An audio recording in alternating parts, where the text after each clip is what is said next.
Persoalan WNI suku Tionghoa berbuntut proses hukum. Hengki layangkan surat terbuka ke Komnas HAM PBB dengan didampingi dua kuasa hukumnya. Di beberapa waktu lalu kita ketahui secara bersama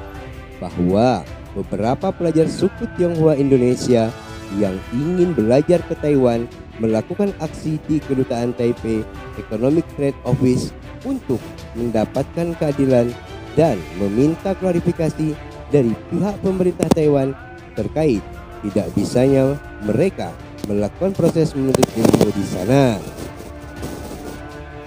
Dalam hal ini, Hengki yang mana diketahui sebagai dosen atau pengajar di YPBT merasa terjadi pencekalan terhadap dirinya terkait aktivitas dan usahanya. Selamat sore, saya Hengki Adolorokasya ditemani oleh kuasa hukum dari Dika Sandria Chaniago Law Firm. Di sebelah kanan saya ada Ibu Dika Sandria dan di sebelah kiri saya ada Bapak Martin Robert Baluto. Adapun maksud dari rilis video pada sore hari ini adalah saya ingin memohon perlindungan hukum kepada Bapak Ibu Ketua Komisi HAM PBB terhadap ketidakadilan yang telah saya alami sebagai bentuk pelanggaran HAM yang mana secara nyata telah direndahkan harkat dan martabat saya sebagai manusia dan adanya pembatasan dalam hal melakukan pekerjaan serta pencemaran nama baik tanpa adanya proses hukum yang berlaku di Indonesia yang menyatakan saya bersalah secara hukum. Bahwa saya telah berkirim surat kepada Bapak Presiden ROC Taiwan di Taiwan, Bapak Lai Ching-te pada tanggal 8 Oktober 2024 dan telah dibalas oleh kantor Kepresidenan ROC Taiwan pada tanggal 14 Oktober 2024. Namun Kedutaan ROC Taiwan, Kantor Dagang dan Ekonomi Taipei, disingkat TETO di Jakarta, mengeluarkan surat klarifikasi pada tanggal 29 Oktober 2024 dan pencekalan terhadap individu dan pribadi saya untuk melakukan aktivitas dan usaha yang secara undang-undang dilindungi. Bahwa saya perjelas terlebih dahulu mengenai kedudukan saya, bahwa saya merupakan guru Mandarin yang bekerja di YBBT, Yayasan Pendidikan Bahasa dan Budaya Tionghoa Indonesia, yang mana membantu masyarakat Indonesia yang ingin bersekolah di luar negeri, khususnya murid-murid yang ingin sekolah di Taiwan untuk belajar bahasa Mandarin. Bahwa pada bulan September murid-murid kami sejumlah 22 orang telah dilakukan pembaptisan oleh keagamaan Ikwantao untuk mendapatkan stempel ketionghoaan oleh unit rekomendasi Ikwantao dan sebagaimana klarifikasi Kedutaan Taipei tertanggal 29 Oktober 2024 di Jakarta mengenai pembatalan perekomendasian siswa dan mencabut permohonan visa TETO dari unit rekomendasi Ikwantao sehingga murid-murid tersebut ditolak visanya oleh Kedutaan Taipei atau TETO Jakarta. Bahwa kemudian ada sejumlah 31 murid yang menolak untuk dilakukan pembaptisan oleh keagamaan Ikwantao dikarenakan para murid telah memiliki keyakinan dan kepercayaan beragama dan YPBT juga telah mendapatkan surat pemberitahuan permohonan bantuan dari orang tua atau wali murid yang dikirimkan ke AC Taiwan di Taiwan. Bahwa para murid menggunakan pihak agensi YPBT guna mencarikan stempel ketionghoaan kepada unit yang bukan dari keagamaan.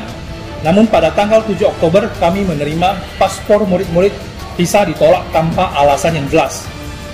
Berita klarifikasi dari Kedutaan Taipei TETO Jakarta tertanggal 29 Oktober 2024 terhadap alasan visa ditolak dituduhkan kepada yayasan bahwa surat keterangan domisili palsu disingkat SKD yang mana SKD tersebut telah diterbitkan sesuai dengan aturan hukum di Indonesia sesuai dengan surat keterangan domisili yang mana telah dicap dan diakui kebenarannya oleh RT RW setempat sehingga secara hukum di Indonesia diakui dan memiliki kekuatan hukum yang mengikat hingga adanya keputusan hukum yang menyatakan sebaliknya. Bahwa sebagaimana kebebasan beragama atau berkeyakinan dijamin oleh pasal 18 dari Deklarasi Universal Hak Asasi Manusia, pasal 18 dari Kovenan Internasional tentang Hak Sipil dan Politik, serta deklarasi tentang penghapusan segala bentuk intoleransi dan diskriminasi berdasarkan agama atau kepercayaan, yang mana harusnya terdapatnya perlindungan kebebasan beragama, kepada murid-murid WNI yang mengajukan visa Taiwan, bahwa dengan adanya klarifikasi Kedutaan Taipei Teto Jakarta tertanggal 29 Oktober 2024 yang mana secara sengaja membunuh karakter dan integritas diri saya sebagai individu dan manusia, serta bentuk pencekalan yang tidak dapat dibuktikan kebenarannya dan tidak memiliki kekuatan hukum sebagaimana hukum di Indonesia, yang mana dibutuhkan putusan pengadilan yang berkekuatan hukum tetap yang menyatakan saya melakukan perbuatan melawan hukum. Bahwa akibat dari adanya klarifikasi Kedutaan Taipei Teto Jakarta tertanggal 29 Oktober 2024 yang mana saya kehilangan kepercayaan dari masyarakat Indonesia, dan saya pun kehilangan kepercayaan daripada orang tua murid, wali murid yang melakukan protes akibat visa yang ditolak, dikarenakan para orang tua dan wali murid mengenal pribadi sebagai pengajar dan pembimbing anak-anak mereka, baik persiapan bahasa Mandarin maupun karakter anak. Oleh karena kejadian ini, secara pribadi tidak dapat lagi bekerja dan berkehidupan di masyarakat. Akibat yang paling besar yang saya rasakan adalah hilangnya kepercayaan masyarakat Indonesia akibat klarifikasi tersebut. Faktanya, sebelum diterbitkan surat klarifikasi tersebut,